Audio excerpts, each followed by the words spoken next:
बीच में आप यहाँ पर तितर बितर भीड़ को करने की कोशिश कर रहे हैं, क्योंकि कल हमने देखा कि किस तरीके से संसद भवन तक वो पहुंच गए थे। आनंद, एक बार फिर से आपका हम रुख करना चाहेंगे। आनंद, वैसे जिस तरीके से 16 साल में 14 बार सरकारें बदल चुकी हैं नेपाल में, क्या इसी और यहाँ पर नेपाल की स्थिति अभी नजर आ रही, तस्वीर नजर आ रही है? देखिए, बिल्कुल जो मौजूदा हालात हैं वो ये संकेत दे रहे हैं कि तख्ता पलट क्या नेपाल में होगा सरकार का, क्या फिर से नई सरकार आएगी। और जैसे कि नेपाल में स्थिर सरकार, यहाँ के जो आवाम है, यहाँ के जो लोग हैं, उन्हें स्थिर सरकार नहीं मिल रही है। उसकी क्या वजह है? यही वजह है कि अभी आज का और 2-3 दिन जो है काफी महत्वपूर्ण होने वाले हैं। जिस तरह से हिंसक झड़प हुई, 15 से ज्यादा लोगों की दर्दनाक मौत हो गई, 400 से ज्यादा लोग घायल हुए बताए जा रहे हैं। ऐसे में क्या सरकार के पास अब सरकार बचाने का कोई विकल्प है? क्या यहाँ के लोगों का गुस्सा शांत करने के लिए कोई विकल्प है? क्या कोई ऐसा नुमाइंदा सरकार का सामने आएगा जो यहाँ के युवाओं को, यहाँ के लोगों को, उग्र प्रदर्शन करने वालों को शांत कर पाए, उनकी बातों को सुन पाए, उन्हें समझा पाए? क्योंकि ये जो मैं आपको बता रहा हूँ, जो ये जो आंदोलन हो रहा है, इसका कोई एक लीडर नहीं है, कोई चेहरा नहीं है, कोई नाम नहीं है। इसमें केवल जो 15-18 से 35 साल तक के जो युवा हैं वो इसका चेहरा बने हुए हैं, जो हजारों की तादाद में हैं, लाखों की तादाद में हैं, जो जिनके मुद्दे हैं और जो मुद्दे पे सरकार ध्यान नहीं दे रही थी लंबे वक्त से, और उसके बाद उनका जो एक तरीके से मौलिक अधिकार था उसका हनन किया गया। सरकार की अपनी दलीलें थी कि जो सोशल मीडिया पे उन्होंने रजिस्ट्रेशन नहीं कराया है, उन्हें यहाँ पर पंजीकृत करके उनका लोकल ऑफिस नेपाल में खोलना चाहिए। और उसको लेकर अब जब सोशल मीडिया को बंद किया गया तो लोग सड़कों पे आ गए। लेकिन अब लोगों का कहना है कि सोशल मीडिया ही केवल एक वजह नहीं है, करप्शन, बेरोजगारी, ऐसे बहुत सारे मुद्दे थे जिससे कि यहाँ के जो लोग हैं वो परेशान थे, त्रस्त थे, और उनकी बात सुनने वाला कोई नहीं था। और उसके बाद सड़कों पे लोगों को आना पड़ा, और जब लोग सड़कों पे आए तो प्रधानमंत्री जो संसद भवन है उसमें तक घुसने की कोशिश की गई। आज की तस्वीरें कि राष्ट्रपति भवन में घुसने की कोशिश की गई है, कई नेताओं के घर में तोड़फोड़ की गई है। तो अभी कंट्रोल से स्थिति बाहर सरकार के नजर आ रही है। सेना फोर्स जो है वो लगातार सड़कों पे है, आगजनी हो रही है। हमने देखा कि किस तरह से हमारी गाड़ी को कई जगह रोक दिया गया है। हम उस इलाके तक, हम उस स्पॉट तक नहीं पहुंच पा रहे हैं जहां पर कि प्रधानमंत्री, राष्ट्रपति का आवास है, क्योंकि उस पूरे रोड को ब्लॉक कर दिया गया है और चप्पे चप्पे पर पुलिस जो है वो तैनात है। हिंसक झड़पें हो रही हैं, जो युवा हैं वो बहुत ज्यादा आक्रोशित है। मीडिया से भी नाराजगी जो है वो जाहिर की जा रही है। कुछ पत्रकार जो है वो भी टारगेट पे थे, कल पत्रकार घायल भी हुए हैं। तो अभी स्थिति कंट्रोल में फिलहाल नजर नहीं आ रही है। सड़कें सूनी है, लोग घरों के अंदर कैद हैं, डर का माहौल जो है वो बना हुआ है। और वरिष्ठ पत्रकार नलिनी सिंह हमारे साथ फिलहाल फोन लाइन के जरिए हमारे साथ जुड़ रही हैं। नलिनी सिंह जी, अभी फिलहाल आप जो नेपाल की स्थिति देख पा रही हैं, आप क्या आंकलन कर रही हैं अभी फिलहाल नेपाल की स्थिति को देखकर?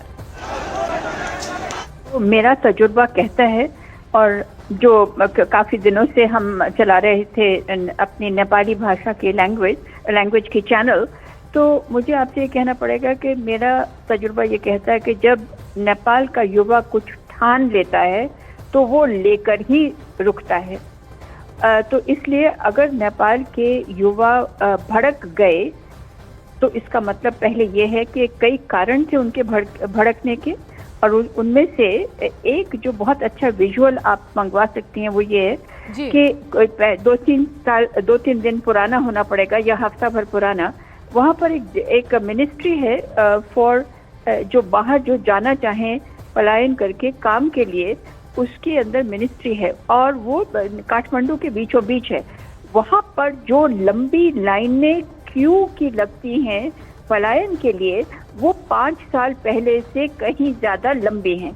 तो मतलब क्या है कहने का कि इस वक्त जो युवा है उसको वहाँ पर नेपाल में अपना भविष्य बहुत ज्यादा उज्जवल नहीं नजर आता है, और वो कम से कम 1700 से 2000 युवा डेली रोजाना पलायन कर रहे हैं।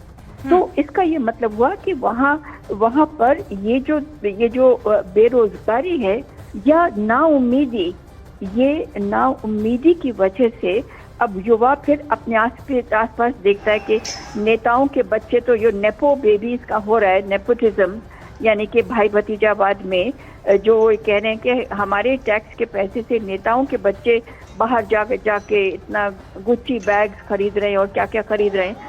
तो हम कब तक इसे बर्दाश्त करें? मेरा कहने का ये भी तात्पर्य है कि देखिए, जो कौन है ये जो लोग आज सड़कों पर हैं, ये जो बच्चे, ये जो युवा सड़कों पर हैं, ये वो हैं जिनके माँ बाप भूले नहीं कि यहाँ पर 20 साल पहले माओवादियों ने 2007 साल पुरानी राजशाही पलट दी थी, यूं ही जिस तरह से आज आप देख रहे हैं कि वो घेर रहे हैं, उसी प्रकार। लेकिन उसके पहले माओवादियों द्वारा तथाकथित रूप से 12,000 नेपालियों की मौत हुई थी। अभी 20 नेपालियों की हुई है, तब 12,000। उस वक्त भी बाद में जाकर के 2006 से शुरू हो गया था युवाओं का कि वो घेराबंदी करने लगे थे। और फिर आपको याद ही होगा कि 2008 में उन्होंने किंग ज्ञानेंद्र को नारायण हिट्टी महल, नारायण हिट्टी पैलेस छोड़ने पर मजबूर कर दिया था। इसीलिए मैं कह रही हूँ मोनिका कि जब नेपाल के युवा कुछ ठान लेते हैं तो वो कुछ हासिल करके ही हटते हैं। पहली बात तो ये है। इसलिए जो मुझे लग रहा है कि जो बाकी आप बता रही हैं या बाकी जो खबरें आ रही हैं कि वहाँ पे कर्फ्यू है, वहाँ पर जैसे अभी आपके कोई और स्पीकर बोल रहे थे कि डर का माहौल है। देखिए, नेपाल की जनता इससे परिचित है, उनको मालूम है। और लेकिन जो जैसे कहते हैं ना, चिंगारी जो तीली थी, वो सिर्फ तीली का काम किया इन 26 ये सोशल मीडिया प्लेटफॉर्म्स को बंद करने का, वो भी सुप्रीम कोर्ट, नेपाल के सुप्रीम कोर्ट के कहने पर। लेकिन वो तीली नजर आ गई नेपाल के युवा को। और वो क्यों ना नजर आए? क्योंकि नेपाल का युवा, मैं अगर कह पाऊं तो भारत के युवा से पहले से वो टेक सेवी है, वो इंटरनेट सेवी है। क्योंकि 1960-70 के दशक में, आज से 55 साल पहले, वहाँ पर हिपीज आते थे और उन्होंने ईमेल वहाँ पर शुरू की थी, जो हमें पता भी नहीं था इसका। हम तो 90 के दशक में जाके इसे सब किया, ये हमने किया। और तो यही हम कह रहे हैं कि एक स्थिर सरकार नेपाल को मिल ही नहीं पाई है, और यही वजह है। आप देखिए कि नेपाल के हालात, जो इतिहास नेपाल का रहा है, वही स्थिति जो है फिलहाल बनी हुई है। आज म बोल्छु, Nepali सुन्छ। I can talk in English, I can talk in Nepali, whatever the fuck you want. Everyone listen. छातीमा गोली खाएको छु, fucking छातीमा। यहाँ पनि गोली। Come on, stand together, every single one of them. Are you with me? यो जेनजीको बोली हो। जेनजीहरू को छन्? हात उठाउँ त। Once more, Gen-Zs! Fucking मैले रगत बगाएको छु, राइट? यो रगतको आँसु एक दिन तिनीहरू बाँच्छ, तिनीहरू बुझ्छन्। Sorry for the language, I don't want to... तो देखिए, अब आप ये जेनजी की आवाज कहीं ना कहीं सुन पा रहे हैं। इसकी आंखों में पट्टी लगी हुई है, यानी कि देखिए, ये अभी फिलहाल जिस तरीके की स्थिति फिलहाल नेपाल में बनी हुई है, ये वही जेनजी हैं जो घायल भी हुए हैं, लेकिन अपनी आवाज अब भी बुलंद करते हुए नजर आ रहे हैं। वैसे जेनजीज का इतिहास बहुत पुराना रहा है। एक बार अगर हम जल्दी से बता दें कि किन किन देशों में जेनजीज तख्ता पलट करवा चुके हैं। सूडान की बात करें तो वहां पर भी यही स्थिति बनी थी, श्रीलंका की बात करें तो वहां पर भी, और थाईलैंड में भी। लेकिन आनंद तिवारी लगातार हमारे साथ बने हुए हैं। आनंद, हम लगातार वो विजुअल्स दिखाने की कोशिश कर रहे हैं जिस तरीके से पीएम चाहते हैं कि बीच का रास्ता निकले, लेकिन बीच का रास्ता निकलता हुआ नजर नहीं आ रहा है। और यहाँ पर जितने भी घायल ये प्रदर्शनकारी हैं, जेनजीज जिन्हें कहा जा रहा है, माना यही जा रहा है या स्थिति यही नजर आ रही है कि स्थिति और ज्यादा बढ़ सकती है यहाँ से। अभी फिलहाल आप क्या देख पा रहे हैं, कहाँ पर हैं आप? और ये तस्वीरें सीधे नेपाल के ऊर्जा मंत्री के घर के बाहर की दिखा रहे हैं। लोगों के हाथों में नोट हैं, वो नोट उड़ा रहे हैं, गुस्सा दिखाई दे रहा है, आगजनी कर दी गई है। नेपाल में इस वक्त ये नौजवान युवक अपने हाथों में क्रांति की मशाल लेकर चल रहे हैं और सरकार के खिलाफ ये गुस्सा है। और गुस्सा सिर्फ सोशल मीडिया साइट को लेकर नहीं, गुस्सा है ओली सरकार की करप्शन को लेकर कि आप हमारे यहाँ आए थे, आपने कहा था कि हम आकर आपको नौकरियां देंगे, हम भ्रष्टाचार मुक्त सरकार देंगे, लेकिन इसका उलट हुआ। जो सत्ता में आए उन्होंने ही भ्रष्टाचार करना शुरू कर दिया है। क्या तख्ता पलट होने जा रहा है नेपाल में? जो बांग्लादेश में हुआ, जो श्रीलंका में हुआ, क्या वही अब हमारे एक और पड़ोसी मुल्क में होने जा रहा है? नेपाल के गृह मंत्री के घर पर हमला हुआ है, बड़ी खबर आप देख रहे हैं इस वक्त की बड़ी खबर।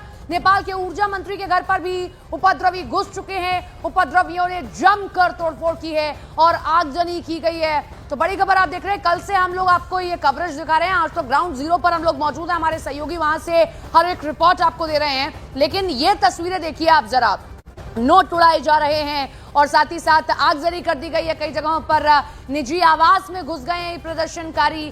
गुस्सा ओली सरकार के खिलाफ है और ये गुस्सा सिर्फ कुछ दिनों का नहीं है, बल्कि कई महीनों से पनपता हुआ ये गुस्सा है कि कैसे कुछ ऐसी नीतियां रही हैं जिनके कारण यहां ओली सरकार गिरती गई और जब ये सब्र का बांध टूटा तो प्रदर्शनकारी अब सड़कों पर आ गए हैं। और अब सबसे बड़ी बात यह है कि इस वक्त जो प्रदर्शन है उसकी मशाल हाथ में लिए वहां के नौजवान चल रहे हैं और अब नौजवानों से ओली सरकार को दो चार करना है। एक एक करके कई जो मंत्री हैं वो भी इस्तीफा देते जा रहे हैं। बड़ी बात यह है कि ओली सरकार कल वापस जरूर ले लिया, लेकिन अब लोगों को समझ आ चुका है कि ओली सरकार की हर एक जो लाइन कहते हैं ना, सीमा जो होती है वो क्रॉस हो गई है। इसीलिए शायद जो प्रधानमंत्री हैं वो भागने की फिराक में दिखाई दे रहे हैं, कह रहे हैं कि हमारा स्वास्थ्य ठीक नहीं है। लेकिन उनका ये कहना इस वक्त में कम से कम दुबई जाने की खबर आना ये दिखाता है कि वो देश को इस हालत में छोड़कर भागने की फिराक में है। दो तस्वीरें दिखा रहे हैं, निजी घर में आग लगा दी गई, राष्ट्रपति का निजी घर है, फूंक दिया गया है। और दूसरी तस्वीर आप देखिए, पेट्रोल बम फेंका गया है, गृह मंत्री के घर पर हमला हुआ है। सत्ता से सीधे सीधे लड़ाई है वहां लड़ाई सत्ता और सत्ता में बैठे जो लोग हैं, सत्ताधारी हैं, उन्होंने जो फैसले लिए सिर्फ अपने ही लिए वो फैसले लिए गए, उसको लेकर ये सब कुछ है। करप्शन एक बहुत बड़ा मुद्दा रहा, जिसमें हम कुछ बड़े नाम आपको बताते हैं कि किस तरीके से करप्शन लगातार किए गए और उन करप्शन के चलते ही ये सब कुछ आज देखने को मिल रहा है। और जो युवा होता है वो अपने लिए नौकरी चाहता है, लेकिन वहां नेपाल में आज हालत ये हो गई है, हमारे साथ जितने वरिष्ठ पत्रकार जुड़े उन्होंने यही बताया कि वहां नौकरियां नहीं है, पलायन हो रहा है, वहां से लोग छोड़ कर जा रहे हैं और ओली सरकार को इसकी चिंता बिल्कुल नहीं है। ओली सरकार बिल्कुल इस नजर में नहीं आ रही। हालांकि जो सरकार है उनका ये कहना है कि इन सबको भड़काया गया है, इसके पीछे एक बड़ी साजिश है, इसीलिए आज अचानक ये नौजवान सड़कों पर उतर आए हैं। लेकिन सरकार अस्थिर हो गई है। आनंद तिवारी हमारे साथ, हमारे सहयोगी लाइव जुड़ गए। आनंद, फिलहाल की तस्वीर जरा आप दिखा दीजिए, क्या है ग्राउंड पर? देखिए, मैं आपको सीधी तस्वीरें दिखाता हूं। मैं काठमांडू के एक चौक पे खड़ा हुआ हूं और यहाँ पर देखिए, हर चौक पे हम जहां से निकल रहे हैं वहां पे इस तरह से विरोध प्रदर्शन के लिए जो है वो टायर जलाए गए हैं, सरकार के पुतले जलाए गए हैं और लोग जो हैं वो सड़कों पे हैं, आक्रोशित हैं, लोगों के अंदर गुस्सा है। जिस तरह से जो युवा हैं, छात्र हैं, उनकी दर्दनाक मौत हुई है। काठमांडू का ये कौन सा इलाका है? ये कपन हाकुचा पुल है जी। क्या कल की स्थिति और आज की स्थिति में आपको कुछ फर्क लग रहा है? हम भी दिल्ली से आए, देख रहे हैं कि बहुत लोग आज सड़कों पे हैं, हजारों की तादाद में। ये तो बहुत बड़ा अत्याचार किया है सरकार ने और जनता ने बहुत बर्दाश्त किया है। ओवर होने के बाद में जनता लोग इसे कर रहा है और ये बच्चे लोग को जो गोली शूट जो किया है वो बहुत बड़ा गलती किया है। इसलिए वो करने से पहले कुछ सोचा नहीं, गाड़ी बेचारे क्या कर रहे नहीं कर रहे, ये बहुत गलती किया है। और इसका जो बच्चा का जो गोली शूट किया है, उसी तरह से नेता को भी उसी तरह से गोली शूट कर खून के बदला खून होना चाहिए। तो गुस्सा है। देखिए, आप क्या कहना चाहेंगे? आप भी नेपाल के नमस्ते, नेपाल के सिटिजन हैं, क्या करते हैं आप? यो राज्यले चाहिँ एकदमै दमन गरेको छ यो जनताहरूको लागि हैन। मैले हजुरले हिन्दीमा प्रश्न सोधे पनि मैले नेपालमै उत्तर दिएँ हैन। यो राज्यले चाहिँ गरेको दमन हो, यो चाहिँ जनताहरूलाई दमन हो रहा है, करप्शन भी है यहाँ पे। हमने बहुत सारे लोगों से बात की, करप्सन धेरै भइरहेको छ नेपालमा। जनताहरू अहिले टोलबाट जागिसकेका छन्, आफ्नो ठाउँबाट जागिसकेका छन्। अब यसै गरी हामीले यो केपी ओलीको सरकारलाई चाहिँ परास्त गर्नको लागि चाहिँ हामी सरकार विफल हो गई है। आम लोगों के जो मुद्दे थे उन पे ये खरा नहीं उतर पाई है।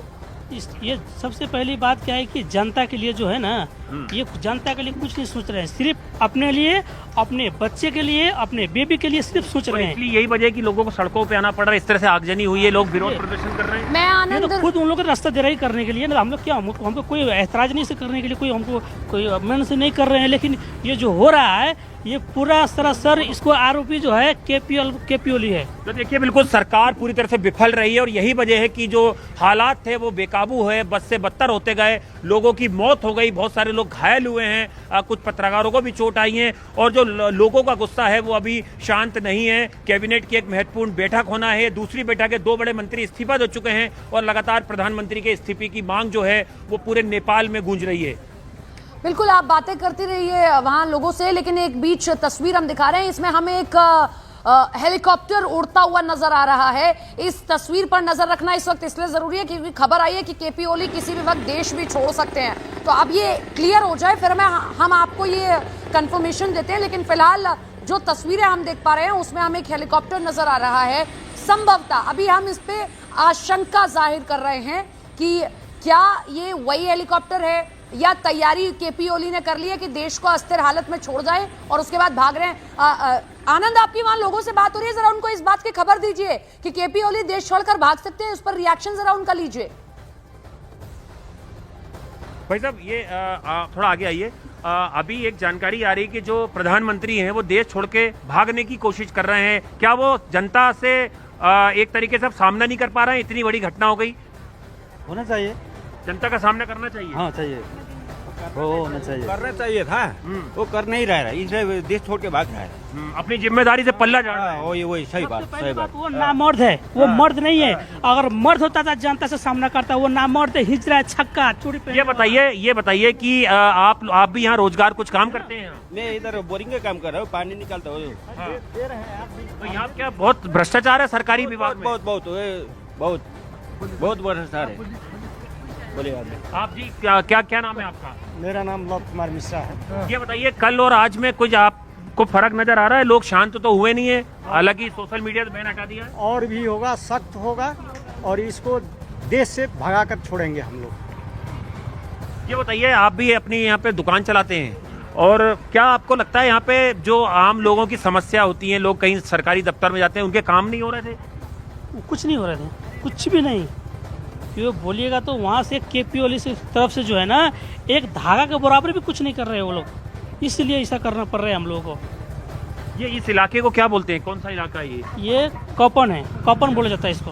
ओके जी, आप क्या बोलना चाहेंगे? ये सरकार ने जिस तरह से कल गोलियां चलाई हैं बच्चों के ऊपर और लोगों की मौत हो गई है, ये बहुत अच्छा नहीं हो रहा है। ऐसे जनता को बहुत दुख देना चाह रहा है ये सरकार, अच्छा नहीं है। जनता को इतना दुख दिया है। हम तो यही बोलेंगे, खून को बदला खून होना चाहिए। देखिए, ये तस्वीर दिखा रहा हूँ। अभी हम जिस भी चौराहे से निकल रहे हैं, जिस गली से निकल रहे हैं, हम जिस हाईवे से निकल रहे हैं, हमें यही इस तरह से तस्वीरें नजर आ रही है। अभी हमने आपको तस्वीर दिखाई दी कि कैसे हजारों की तादाद में जो भीड़ है वो आगे बढ़ रही थी, लाठी डंडे उनके हाथ में थे, वो नारे लगा रहे थे सरकार के खिलाफ और अपनी मांगों को लेके जो है वो लगातार सड़कों पे हैं। इस तरह से जगह जगह आगजनी की गई है। लोग केपी ओली के पास में, क्योंकि 88 सीट्स जो हैं वो नेपाली कांग्रेस की ओर से थी। अब नेपाली कांग्रेस ने अपना पूरा समर्थन खींच लिया है। 79 सीट्स रह गई है सिर्फ केपी ओली के पास में। सीपीएन यूएमएल की सरकार है उनके पास में और नेपाली कांग्रेसी ने इस्तीफा दे दिया है। तो अब यहाँ उठा पटक होगी। नेपाल में पिछले 16 साल से राजनीतिक उठक पटक है, ये भी एक बड़ी बात है। कभी राजशाही, कभी लोकतंत्र, लेकिन नेपाल स्टेबल नहीं हो पा रहा है। नेपाल पिछले 16 साल से इस उठापटक को देख रहा है। वहां शायद राजनीतिक उठापटक ऐसी, इसीलिए ये हालात।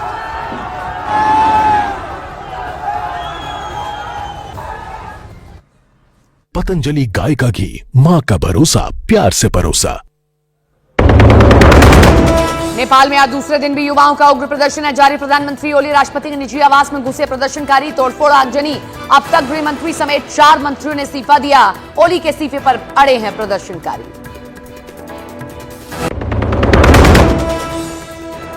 नेपाल के पूर्व पीएम पुष्प कमल दहल प्रचंड के घर प्रदर्शनकारियों का हमला। युवाओं के आक्रोश को देखकर देश छोड़कर भागने की फिराक में नेपाल के पीएम केपी ओली।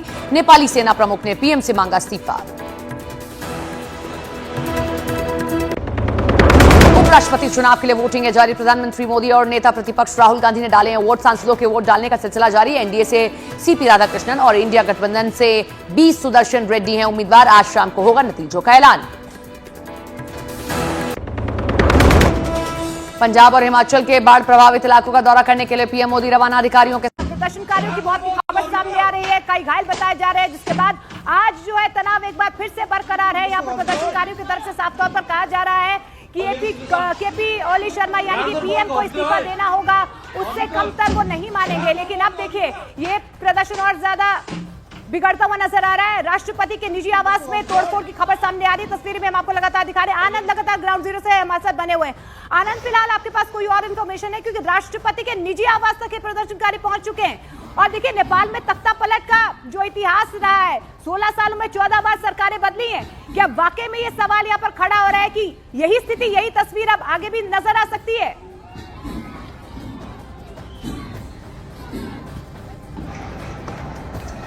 आनंद,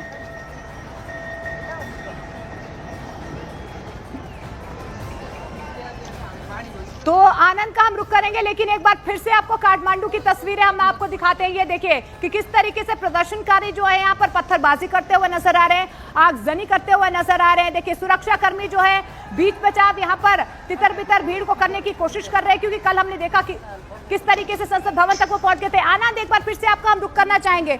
आनंद, वैसे जिस तरीके से 16 साल में 14 बार सरकारें बदल चुकी हैं नेपाल में, क्या इसी और यहाँ पर नेपाल की स्थिति अभी नजर आ रही, तस्वीर नजर आ रही है? देखिए, बिल्कुल जो मौजूदा हालात हैं वो ये संकेत दे रहे हैं कि तख्ता पलट क्या नेपाल में होगा सरकार का, क्या फिर से नई सरकार आएगी। और जैसे कि नेपाल में स्थिर सरकार, यहाँ के जो आवाम है, यहाँ के जो लोग हैं, उन्हें स्थिर सरकार नहीं मिल रही है। उसकी क्या वजह है? यही वजह है कि अभी आज का और 2-3 दिन जो है काफी महत्वपूर्ण होने वाले हैं। जिस तरह से हिंसक झड़प हुई, 15 से ज्यादा लोगों की दर्दनाक मौत हो गई, 400 से ज्यादा लोग घायल हुए बताए जा रहे हैं। ऐसे में क्या सरकार के पास अब सरकार बचाने का कोई विकल्प है? क्या यहाँ के लोगों का गुस्सा शांत करने के लिए कोई विकल्प है? क्या कोई ऐसा नुमाइंदा सरकार का सामने आएगा जो यहाँ के युवाओं को, यहाँ के लोगों को, उग्र प्रदर्शन करने वालों को शांत कर पाए, उनकी बातों को सुन पाए, उन्हें समझा पाए? क्योंकि ये जो मैं आपको बता रहा हूँ, जो ये जो आंदोलन हो रहा है, इसके कोई एक लीडर नहीं है, कोई चेहरा नहीं है, कोई नाम नहीं है।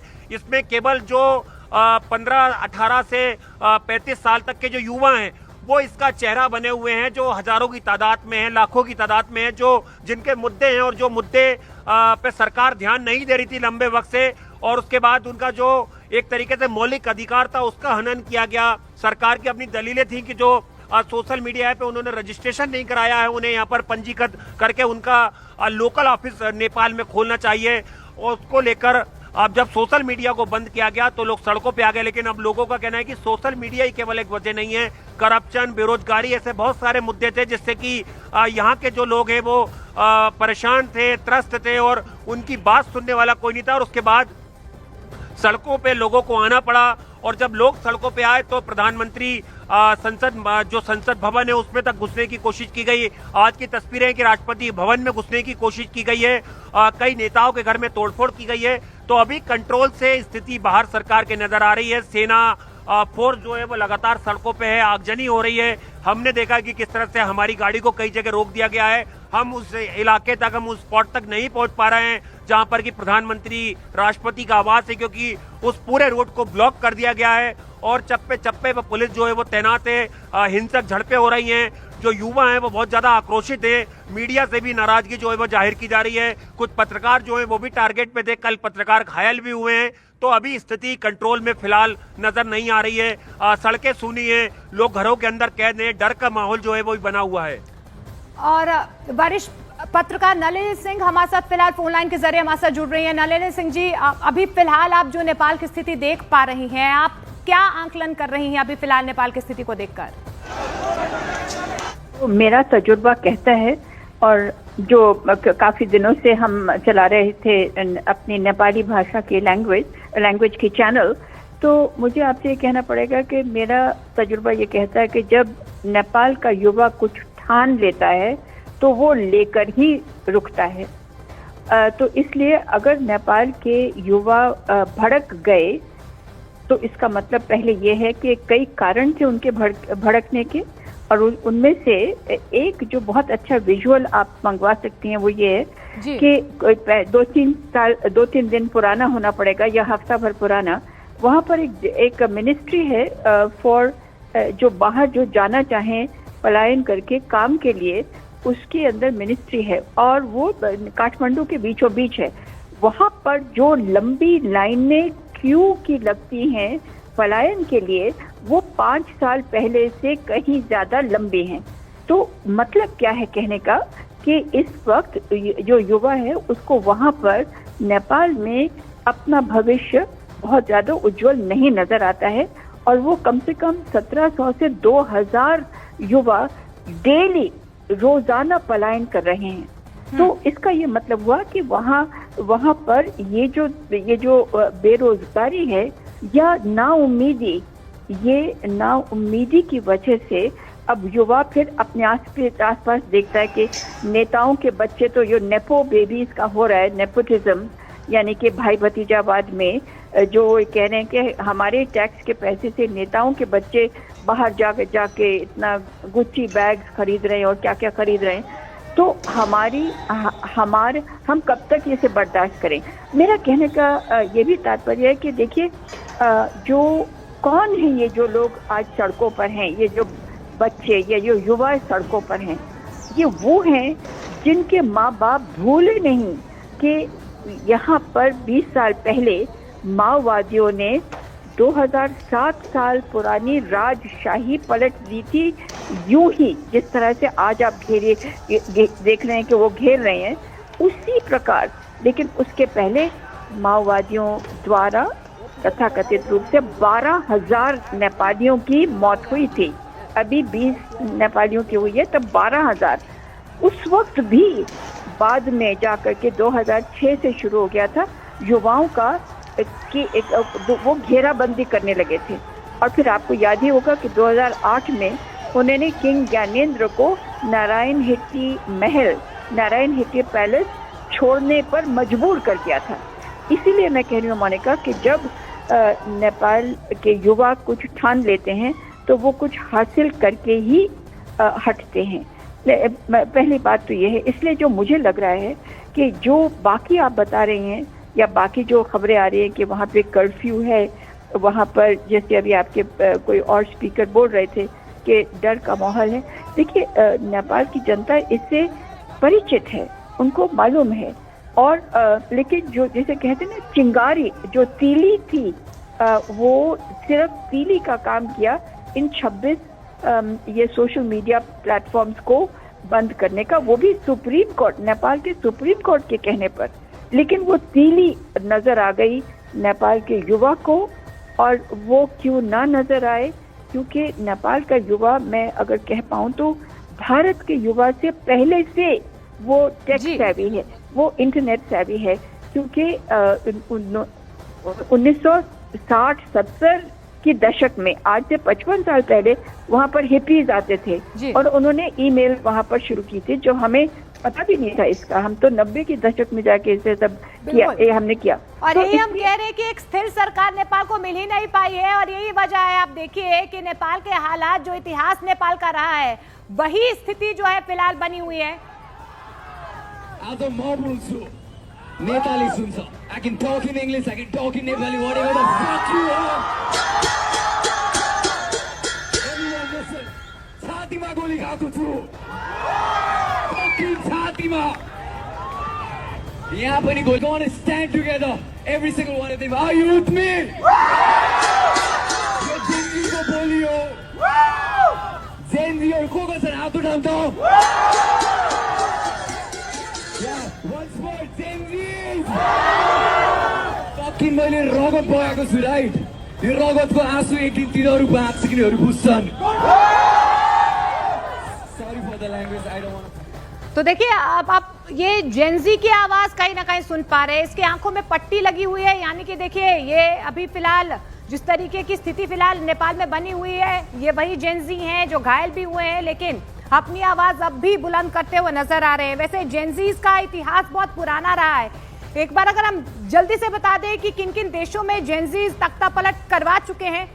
सूडान की बात करें तो वहां पर भी यही स्थिति बनी थी, श्रीलंका की बात करें तो वहां पर भी, और थाईलैंड में भी। लेकिन आनंद तिवारी लगातार हमारे साथ बने हुए हैं। आनंद, हम लगातार वो विजुअल्स दिखाने की कोशिश कर रहे हैं जिस तरीके से पीएम चाहते हैं कि बीच का रास्ता निकले, लेकिन बीच का रास्ता निकलता हुआ नजर नहीं आ रहा है। और यहाँ पर जितने भी घायल ये प्रदर्शनकारी हैं, जेनजीज जिन्हें कहा जा रहा है, माना यही जा रहा है या स्थिति यही नजर आ रही है कि स्थिति और ज्यादा बढ़ सकती है यहाँ से। अभी फिलहाल आप क्या देख पा रहे हैं, कहाँ पर हैं आप? और ये तस्वीरें सीधे नेपाल के ऊर्जा मंत्री के घर के बाहर की दिखा रहे हैं। लोगों के हाथों में नोट हैं, वो नोट उड़ा रहे हैं, गुस्सा दिखाई दे रहा है, आगजनी कर दी गई है। नेपाल में इस वक्त ये नौजवान युवक अपने हाथों में क्रांति की मशाल लेकर चल रहे हैं और सरकार के खिलाफ ये गुस्सा है। और गुस्सा सिर्फ सोशल मीडिया साइट को लेकर नहीं, गुस्सा है ओली सरकार की करप्शन को लेकर कि आप हमारे यहाँ आए थे, आपने कहा था कि हम आकर आपको नौकरियां देंगे, हम भ्रष्टाचार मुक्त सरकार देंगे, लेकिन इसका उलट हुआ। जो सत्ता में आए उन्होंने ही भ्रष्टाचार करना शुरू कर दिया है। क्या तख्ता पलट होने जा रहा है नेपाल में? जो बांग्लादेश में हुआ, जो श्रीलंका में हुआ, क्या वही अब हमारे एक और पड़ोसी मुल्क में होने जा रहा है? नेपाल के गृह मंत्री के घर पर हमला हुआ है, बड़ी खबर आप देख रहे हैं इस वक्त की बड़ी खबर।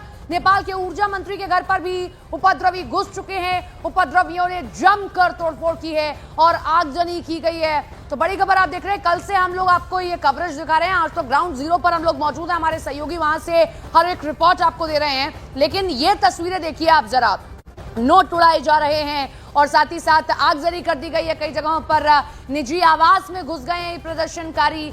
गुस्सा ओली सरकार के खिलाफ है और ये गुस्सा सिर्फ कुछ दिनों का नहीं है, बल्कि कई महीनों से पनपता हुआ ये गुस्सा है कि कैसे कुछ ऐसी नीतियां रही हैं जिनके कारण यहां ओली सरकार गिरती गई और जब ये सब्र का बांध टूटा तो प्रदर्शनकारी अब सड़कों पर आ गए हैं। और अब सबसे बड़ी बात यह है कि इस वक्त जो प्रदर्शन है उसकी मशाल हाथ में लिए वहां के नौजवान चल रहे हैं और अब नौजवानों से ओली सरकार को दो चार करना है। एक एक करके कई जो मंत्री हैं वो भी इस्तीफा देते जा रहे हैं। बड़ी बात यह है कि ओली सरकार कल वापस जरूर ले लिया, लेकिन अब लोगों को समझ आ चुका है कि ओली सरकार की हर एक जो लाइन कहते हैं ना, सीमा जो होती है वो क्रॉस हो गई है। इसीलिए शायद जो प्रधानमंत्री हैं वो भागने की फिराक में दिखाई दे रहे हैं, कह रहे हैं कि हमारा स्वास्थ्य ठीक नहीं है। लेकिन उनका ये कहना इस वक्त में कम से कम दुबई जाने की खबर आना ये दिखाता है कि वो देश को इस हालत में छोड़कर भागने की फिराक में है। दो तस्वीरें दिखा रहे हैं, निजी घर में आग लगा दी गई, राष्ट्रपति का निजी घर है, फूंक दिया गया है। और दूसरी तस्वीर आप देखिए, पेट्रोल बम फेंका गया है, गृह मंत्री के घर पर हमला हुआ है। सत्ता से सीधे सीधे लड़ाई है वहां पर, वहां लड़ाई सत्ता और सत्ता में बैठे जो लोग हैं, सत्ताधारी हैं, उन्होंने जो फैसले लिए सिर्फ अपने ही लिए वो फैसले लिए गए, उसको लेकर ये सब कुछ है। करप्शन एक बहुत बड़ा मुद्दा रहा, जिसमें हम कुछ बड़े नाम आपको बताते हैं कि किस तरीके से करप्शन लगातार किए गए और उन करप्शन के चलते ही ये सब कुछ आज देखने को मिल रहा है। और जो युवा होता है वो अपने लिए नौकरी चाहता है, लेकिन वहां नेपाल में आज हालत ये हो गई है, हमारे साथ जितने वरिष्ठ पत्रकार जुड़े उन्होंने यही बताया कि वहां नौकरियां नहीं है, पलायन हो रहा है, वहां से लोग छोड़ कर जा रहे हैं और ओली सरकार को इसकी चिंता बिल्कुल नहीं है। ओली सरकार बिल्कुल इस नजर में नहीं आ रही। हालांकि जो सरकार है उनका ये कहना है कि इन सबको भड़काया गया है, इसके पीछे एक बड़ी साजिश है, इसीलिए आज अचानक ये नौजवान सड़कों पर उतर आए, लेकिन सरकार अस्थिर हो गई है। आनंद तिवारी हमारे साथ, हमारे सहयोगी लाइव जुड़ गए। आनंद, फिलहाल की तस्वीर जरा आप दिखा दीजिए, क्या है ग्राउंड पर? देखिए, मैं आपको सीधी तस्वीरें दिखाता हूं। मैं काठमांडू के एक चौक पे खड़ा हुआ हूं और यहाँ पर देखिए, हर चौक पे हम जहां से निकल रहे हैं वहां पे इस तरह से विरोध प्रदर्शन के लिए जो है वो टायर जलाए गए हैं, सरकार के पुतले जलाए गए हैं और लोग जो हैं युवाओं का। और बड़ी खबर आपको इस वक्त की बता दें, नेपाल के प्रधानमंत्री केपी शर्मा ओली ने इस्तीफा दे दिया है। ये बड़ी खबर आप देख रहे हैं, नेपाल के प्रधानमंत्री केपी शर्मा ओली ने इस्तीफा दे दिया है। यही मांग थी सड़कों पर उतरे युवाओं की, यही मांग थी सेना के चीफ की कि हालात अब बिगड़ गए हैं, आपको इस्तीफा दे देना चाहिए।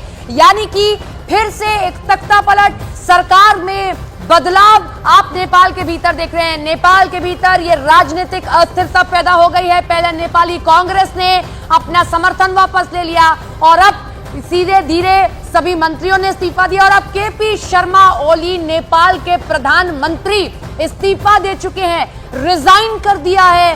अब देखना यह है कि क्या प्रदर्शनकारी शांत हो जाते हैं, क्योंकि केपी शर्मा ओली के खिलाफ ही नाराजगी थी, उनकी नीतियों के खिलाफ, सरकार के खिलाफ, कि केपी शर्मा ओली इस्तीफा दे दें, सरकार नहीं चला पाए हैं, भ्रष्टाचार हुआ है, नौकरियां नहीं मिली हैं, आर्थिक हालत नेपाल की खराब हो गई है।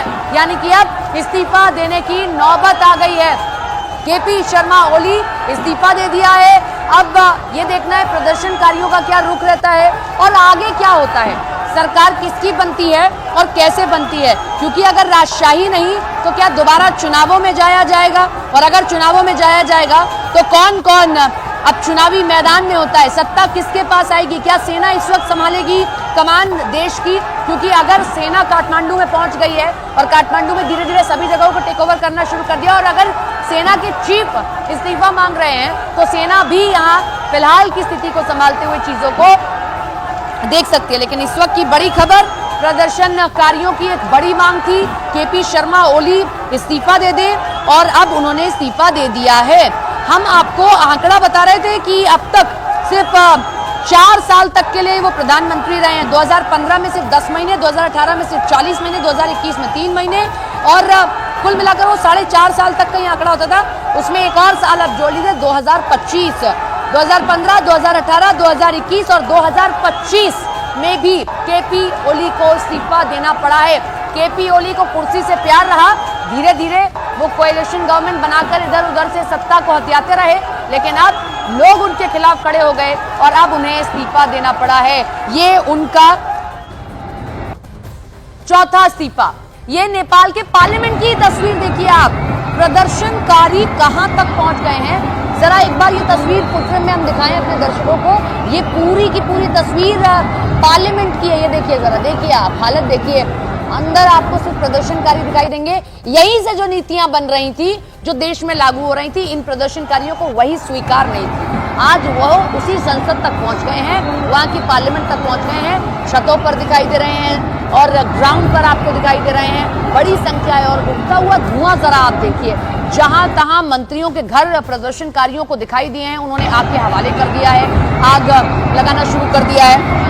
तस्वीरें हम आपको दिखा रहे हैं, ये देखिए कैसे बड़ी संख्या में प्रदर्शनकारी आपको दिखाई देंगे। लेकिन नेपाल में एक बार फिर से राजनीतिक अस्थिरता पैदा हो गई है। कौन नेपाल की कमान को संभालेगा, ये एक बड़ी बात है, क्योंकि केपी ओली ने इस्तीफा दे दिया है। अब यही मांग की जा रही थी कि वो इस्तीफा दें, ये इस्तीफा दे दिया गया है केपी शर्मा ओली की ओर से। आगे कौन संभालेगा, किसके पास कितना आंकड़ा रहेगा, कैसे सरकार चलेगी, ये एक देखने वाली बात होगी कि क्या अब आगे स्थिति रहने वाली है और केपी शर्मा ओली के बाद आखिर कौन होगा। लेकिन केपी शर्मा ओली का पूरा ट्रैक रिकॉर्ड उठाकर देख लीजिए, इतिहास आप देखिए, वो भागे भी कई बार हैं। अगर 1970 से 1980 के दशक की बात करते हैं, कारावास और निर्वासन रहा, ओली कम्युनिस्ट आंदोलन से जुड़े रहे। उस समय उन्हें कभी कभी भारत की ओर भी राजनीतिक शरण लेनी पड़ी, उन्हें देश छोड़कर जाना पड़ा था। 2016 में प्रधानमंत्री पद से इस्तीफा देना पड़ा। 2015 में प्रधानमंत्री बने ही बने थे कि 16 में माओवादी केंद्र प्रचंड और नेपाली कांग्रेस ने गठबंधन बदल दिया और ओली सरकार गिर गई। 2016 में इस्तीफा देकर पद छोड़ना पड़ा उनको।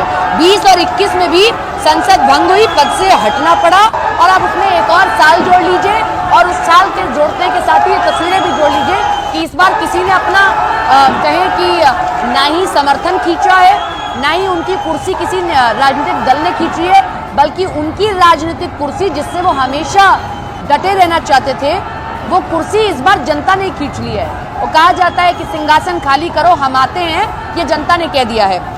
आनंद का रुख कर लेते हैं। आनंद, कुछ लोग दिख रहे हो या प्रदर्शनकारियों तो जरा बात करें, बता दें कि प्रमुख मांग उनकी पूरी हो गई है।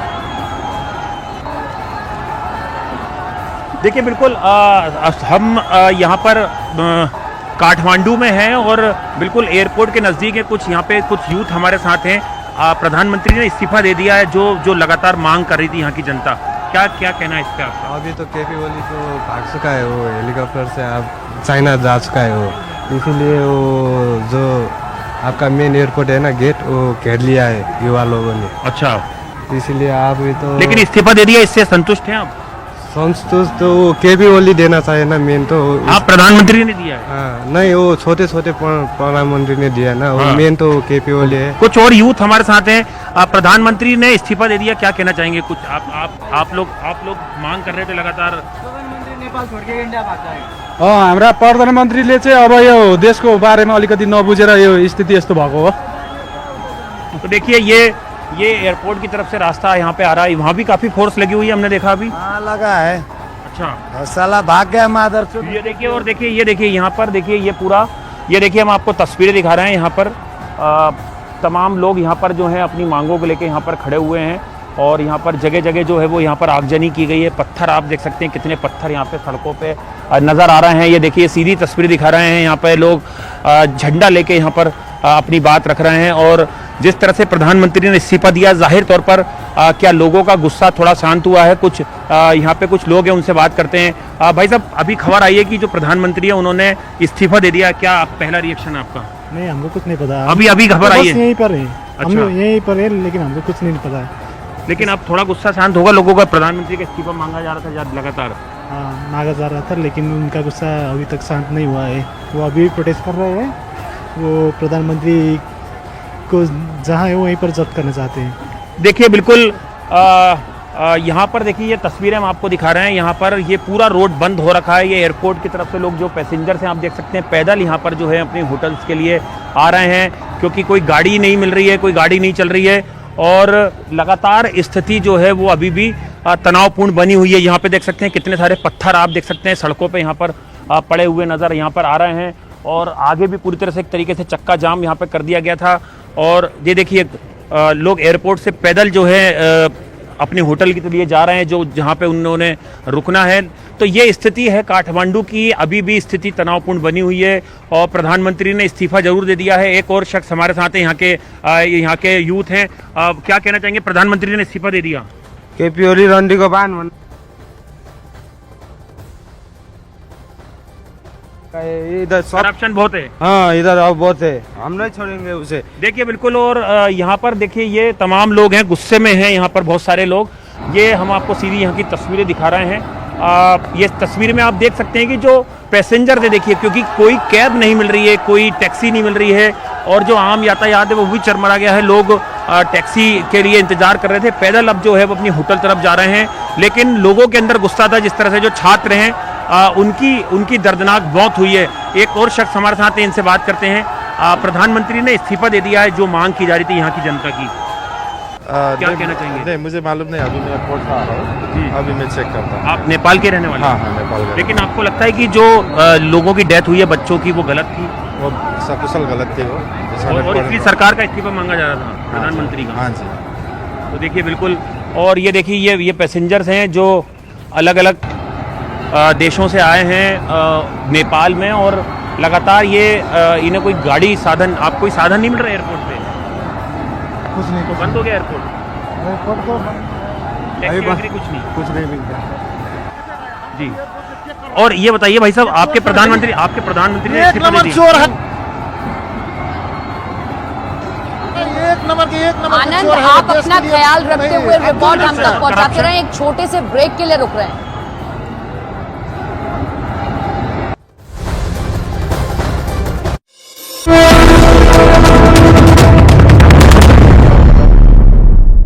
सब कुछ तय है, नंबर भी तय है, लेकिन जिस तरह से इस चुनाव को आइडियोलॉजिकल बैटल बनाया गया, और अभी मैं इसके पहले जब बात हो रही थी तो शायद सतीश जी ने कहा कि नहीं आइडियोलॉजिकल बैटल नहीं है। मैं याद कराता हूं, जब सीपी राधाकृष्णन जी का नॉमिनेशन तय किया, उम्मीदवारी तय की एनडीए ने, तो क्या हुआ? कनिमोझी डीएमके नेता, उन्होंने सबसे पहले क्या कहा? उन्होंने कहा ये हिंदुत्व वाला तमिलियन है, ये हमारा तमिलियन नहीं। फिर आया कि तो संघीय। और राहुल गांधी ने जो बी सुदर्शन रेड्डी की उम्मीदवारी तय की, कांग्रेस का कोई व्यक्ति उनको नहीं मिला। आप ये भी समझिए, उन्होंने तय करके एक तो साउथ बनाम साउथ करना था उनको, नंबर 1। दूसरा, उनको इसमें आइडियोलॉजिकल बैटल ही लड़नी है, क्योंकि हर दूसरे चौथे वो कहते रहते हैं कि संघी हर जगह चले गए। अच्छा ये बताइए, संघी नहीं होगा तो क्या करें? कांग्रेसी को बिठा दें? मतलब करना क्या चाहिए? क्या जिसकी जनता तो यही तय करती है ना कि किसको आगे बढ़ाना है, या किसी कम्युनिस्ट को बिठा दें? ऐसा तो नहीं होने वाला।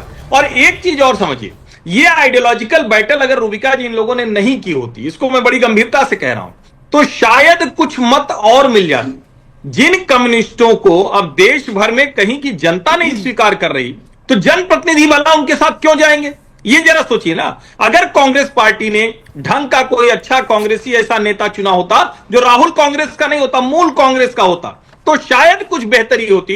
राहुल कांग्रेस तो कम्युनिस्टों पर आश्रित है, इसलिए कम्युनिस्टों पर आश्रित होने की वजह से आइडियोलॉजिकल बैटल है। और देखिए वहां जाकर अच्छा सर, खबर क्या आ रही है? कमाल करो फिर बर्बाद करो। भाई हमारे वाइस प्रेसिडेंट जो खोए हुए हैं उनके साथ भी यही हुआ। सर अखिलेश जी, उनके पहले कई सहयोगी थे, उन्होंने आज बहिष्कार कर दिया, जैसे अकाली दल हो गया, बीजेडी हो गया, इसको लेकर क्या आप अभी भी जीत का नंबर हम लोगों के पक्ष में ही आएगा। अखिलेश जी को तो पूर्ण प्रदर्शनकारियों की बहुत खबर सामने आ रही है, कई घायल बताए जा रहे हैं, जिसके बाद आज जो है तनाव एक बार फिर से बरकरार है। यहाँ पर प्रदर्शनकारियों की तरफ से साफ तौर पर कहा जा रहा है कि केपी ओली शर्मा यानी कि पीएम को इस्तीफा देना होगा, उससे कमतर वो नहीं मानेंगे। लेकिन अब देखिए ये प्रदर्शन और ज्यादा बिगड़ता हुआ नजर आ रहा है। राष्ट्रपति के निजी आवास में तोड़फोड़ की खबर सामने आ रही है, तस्वीर में हम आपको लगातार दिखा रहे हैं। आनंद लगातार ग्राउंड जीरो से हमारे साथ बने हुए हैं। आनंद, फिलहाल आपके पास कोई और इन्फॉर्मेशन है? क्योंकि राष्ट्रपति के निजी आवास तक ये प्रदर्शनकारी पहुंच चुके हैं। और देखिए नेपाल में तख्ता पलट का जो इतिहास रहा है, 16 सालों में 14 बार सरकारें बदली हैं, क्या वाकई में ये सवाल यहाँ पर खड़ा हो रहा है कि यही स्थिति, यही तस्वीर अब आगे भी नजर आ सकती है?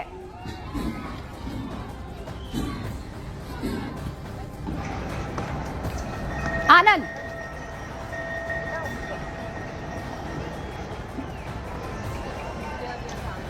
तो आनंद का हम रुख करेंगे, लेकिन एक बार फिर से आपको काठमांडू की तस्वीरें हम आपको दिखाते हैं। ये देखिए कि किस तरीके से प्रदर्शनकारी जो है यहाँ पर पत्थरबाजी करते हुए नजर आ रहे हैं, आगजनी करते हुए नजर आ रहे हैं। देखिए सुरक्षा कर्मी जो है बीच बचाव यहाँ पर तितर बितर भीड़ को करने की कोशिश कर रहे हैं, क्योंकि कल हमने देखा कि किस तरीके से संसद भवन तक वो पहुंच गए थे। आनंद, एक बार फिर से आपका हम रुख करना चाहेंगे।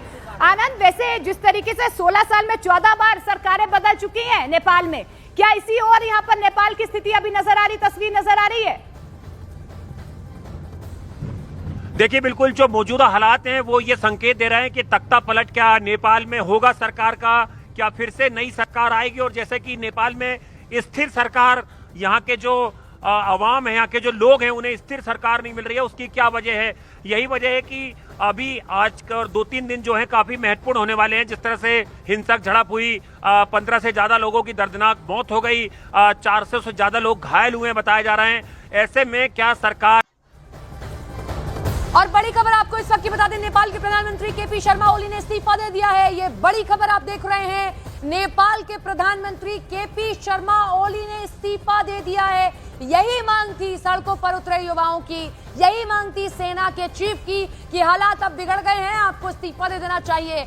यानी कि फिर से एक तख्ता पलट, सरकार में बदलाव आप नेपाल के भीतर देख रहे हैं। नेपाल के भीतर ये राजनीतिक अस्थिरता पैदा हो गई है। पहले नेपाली कांग्रेस ने अपना समर्थन वापस ले लिया और अब सीधे धीरे सभी मंत्रियों ने इस्तीफा दिया और अब केपी शर्मा ओली नेपाल के प्रधानमंत्री इस्तीफा दे चुके हैं, रिजाइन कर दिया है। अब देखना यह है कि क्या प्रदर्शनकारी शांत हो जाते हैं, क्योंकि केपी शर्मा ओली के खिलाफ ही नाराजगी थी, उनकी नीतियों के खिलाफ, सरकार के खिलाफ, कि केपी शर्मा ओली इस्तीफा दे दें, सरकार नहीं चला पाए हैं, भ्रष्टाचार हुआ है।